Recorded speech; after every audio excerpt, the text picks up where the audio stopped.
शिवराज विजय के अध्ययन अध्यापन से संबंधित इस व्याख्यान में आप सबका हार्दिक स्वागत है। पिछले व्याख्यान में हमने देखा था कि गुरुजी की पूजा के लिए फूलों को चुनने वाले गौरबटू के पास आकर फूल चुनने से रोकते हुए श्याम बटू ने कुछ कहना प्रारंभ किया था।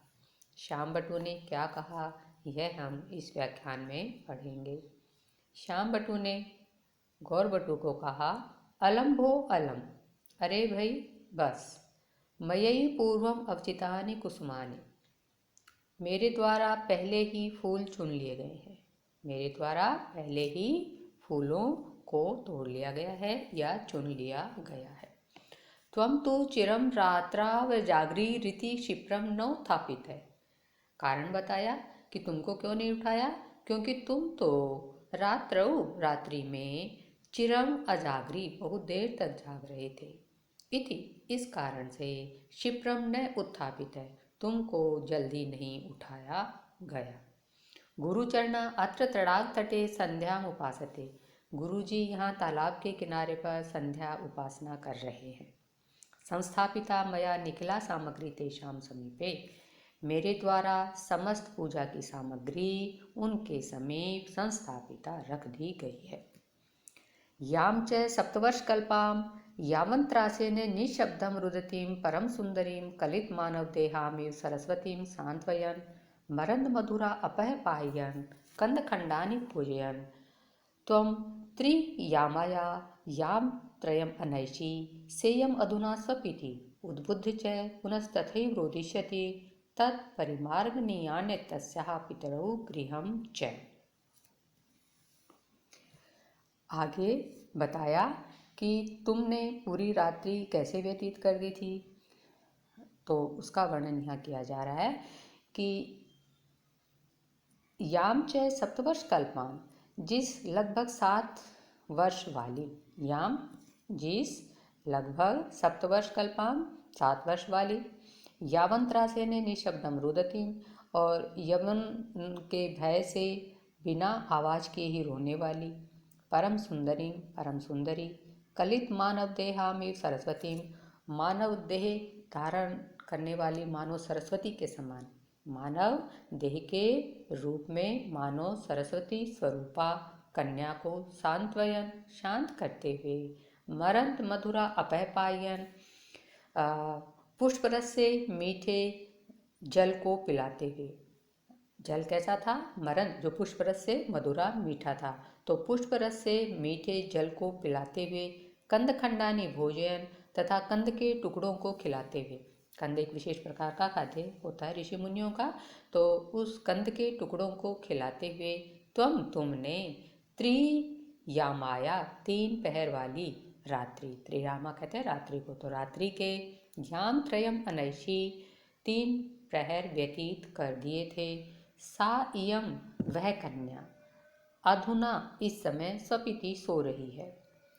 यहाँ पर वर्णन किया गया, जैसा हमने पहले परिचय जब शिवराज विजय का प्राप्त किया था तो जाना था कि जो एक यवन गुप्तचर है उसने एक कन्या का अपहरण कर लिया था, और वह कन्या कैसी कैसी थी जो इस आश्रम में आ गई है और उनको रो रही थी, और उसके स्वरूप का यहाँ पर वर्णन किया गया। तो उसको चुप कराते हुए, उसको पानी पिलाते हुए, भोजन कराते हुए जो गौरबटू है उसने रात्रि के 3 पहर व्यतीत कर दिए। तो बताया कि अब वह सो रही है और उद्बुद्ध उठकर पुनस्तथैव रोदिष्यति, उसी प्रकार से रोएगी। तत्परिमार्गणीयानि एतस्या पितरौ गृहं च, इसलिए इसके माता पिता और घर का पता लगाया जाना चाहिए। परिमार्गणीयानि, खोजे जाने चाहिए। क्या चीज़ खोजे जानी चाहिए? एतस्या पितरौ, इसके माता पिता, गृहं च, और घर को। इति संश्रुत्य उष्णं निश्वस्य यावत् सोऽपि किंचित वक्तुं येषय तावत् कस्मात् पर्वत शिखरे निपतात उभयो दृष्टिः।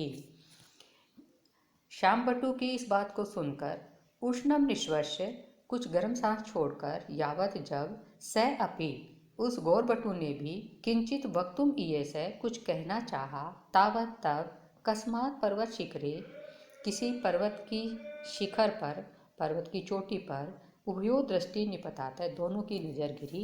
दोनों की नज़र कहाँ गई? किसी पर्वत के शिखर पर पड़ी। यहाँ पर जो मानव देह के रूप में कन्या को सरस्वती के समान बताया गया है, इसलिए उत्प्रेक्षा अलंकार है। और यवन त्रास से किस तरह से कन्या भयभीत थी, जो निशब्द ही रो रही थी, इस तरह से कन्या की कष्टपूर्ण मार्मिक स्थिति का चित्रण किया गया है। प्रकृति प्रत्यय समास वगैरह में देखें तो अजागरी में जागरी धातु के लुंग लकार मध्यम पुरुष एकवचन का यह रूप है। और कलित मानव देहा में कलित है मानव देह ययासा कलित मानव देहा, और फिर द्वितीय का एकवचन स्त्रीलिंग का है। भोजन में भुज ये निजंत रूप है क्षत्रिय प्रत्यय होकर। और इसमें उद्बुद्ध में उद उपसर्ग बुद्ध धातु त्वाकोल्यप। और परिमार्गणी आने में परिउपसर्ग मृज धातु अनियर प्रत्यय होकर ये बनता है। संक्षुप्त में समुपसर्ग शु धातु त्वाकोल्यप। निश्वस में भी निउपसर्ग है, श्वस धातु त्वाकोल्यप हुआ है। वक्तु में वच धातु से तुमुन प्रत्यय होकर ये बनता है। और पर्वत शिखरे में पर्वतस्य शिखरेति पर्वत शिखरे। अब आगे जब उन दोनों की नज़र पर्वत शिखर पर पड़ी तो उन्होंने क्या देखा, इसका वर्णन आगे के गद्यांश में किया जा रहा है। तस्मिन् पर्वते आसीद एको महान कंदर, उस पर्वत पर आसीद थी एक महान कंदर, एक बड़ी गुफा। उस पर्वत पर एक बहुत बड़ी गुफा थी। तस्मिनेव महामुनि एक समाधौ तिष्ठति स्म, और उस गुफा में ही एक महामुनि तिष्ठति स्म रहते थे। किसमें? समाधौ समाधि की अवस्था में। कदा स समाधि अंगीकृतवान इति कोपि न वेत्ति, उन्होंने मुनि ने कब समाधि को अंगीकृतवान स्वीकार किया, कोपि न वेत्ति कोई नहीं जानता है। ग्रामीण ग्रामा समागत्य मध्ये मध्ये तम पूजयन्ति प्रणमन्ति स्तुवन्ति च। ग्रामीणी ग्राम प्रमुख, ग्रामीण ग्रामा और ग्रामीण जनों के समुदाय समूह। ग्रामीणी का अर्थ है ग्राम का जो प्रधान है, ग्राम प्रमुख, और ग्रामीण ग्रामा का अर्थ है गांव के लोगों का समूह, गांव में रहने वाले लोग या जन समुदाय। समागत्य वहाँ आकर, मध्य मध्य बीच बीच में, तम पूजयन्ति समय समय पर आकर उनकी पूजा करते हैं, प्रणमन्ति उनको प्रणाम करते हैं, स्तुमन्ति और उनकी स्तुति करते हैं। तम केचित कपिल इति, और उस जो मुनि हैं उनको क्योंकि उनके बारे में पता नहीं तो वो क्या कहते हैं कि ये कौन है, तो उन मुनि को केचित कुछ लोग कहते हैं कपिल इति कि ये कपिल मुनि हैं। अपरे लोमश इति कुछ लोग कहते हैं ये लोमश मुनि हैं। इतरे जैगिशव्य इति दूसरे लोग कहते हैं ये जैगिशव्य मुनि हैं। अन्य च मार्कंडेय इति, और अन्य लोग कहते हैं, कुछ लोग कहते हैं कि ये मार्कंडेय मुनि हैं। इति विश्वसंति स्म, ऐसा विश्वास करते थे। उन मुनि के बारे में भिन्न भिन्न प्रकार के लोग तरह तरह का विश्वास करते थे। कोई कहते थे कि ये कपिल हैं, कोई कहते ये लोमश हैं, कोई कहते ये जैगिशव्य हैं, तो दूसरे लोग कहते ये मार्कंडेय हैं। ऐसा जो विश्वास करते थे, स एव वह ही मुनि अधुना, स एव अयम अधुना वह मुनि ही अब शिखरात अवतरण पर्वत शिखर से उतरते हुए ब्रह्मचारी बटुभ्याम अदर्शी उन ब्रह्मचारी बालकों के द्वारा देखे गए। जहाँ पर पहले आया था कि उन दोनों की नज़र एक पर्वत शिखर पर पड़ी, तो पर्वत शिखर पर उन ब्रह्मचारी बालकों ने क्या देखा, एक मुनि को शिखर से उतरते हुए देखा, जो कि बहुत समय से समाधि में विद्यमान थे और जिनके बारे में लोग तरह तरह की कल्पना या संभावना करते थे। यहाँ समाधि का वर्णन आया है जो एक यौगिक साधना है जिसमें चित्तवृत्तियों का निरोध किया जाता है, आत्मा को परमात्मा के ध्यान में लगाया जाता है। ग्रामणी ग्रामा में अनुप्रास अलंकार है और मुनि का अनेक प्रकार से अनेक रूपों में उल्लेख किया गया है, इसलिए उल्लेख अलंकार भी है।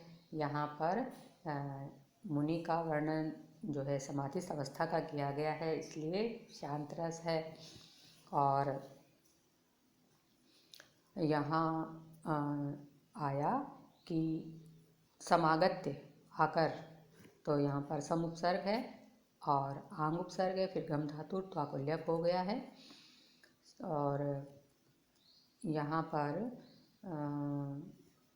विश्वसंति स्मय, ये लट लकार में स्मय के साथ भूतकाल का अर्थ क्रिया प्रदान करती है। अवतरण में अ उपसर्ग है, त्रिधातु क्षत्रिय प्रत्यय होकर ये रूप बनता है। और अदर्शी जो है ये दृष्ट धातु के लुंग लकार आत्मनेपद का रूप है। आज इतना ही। आगे मुनि के बारे में जो वर्णन होगा अगले व्याख्यान में पढ़ेंगे। आप सभी इस पढ़ाई व्यांश को दोहराएं, सकुशल रहें। धन्यवाद। जय तु भारतम।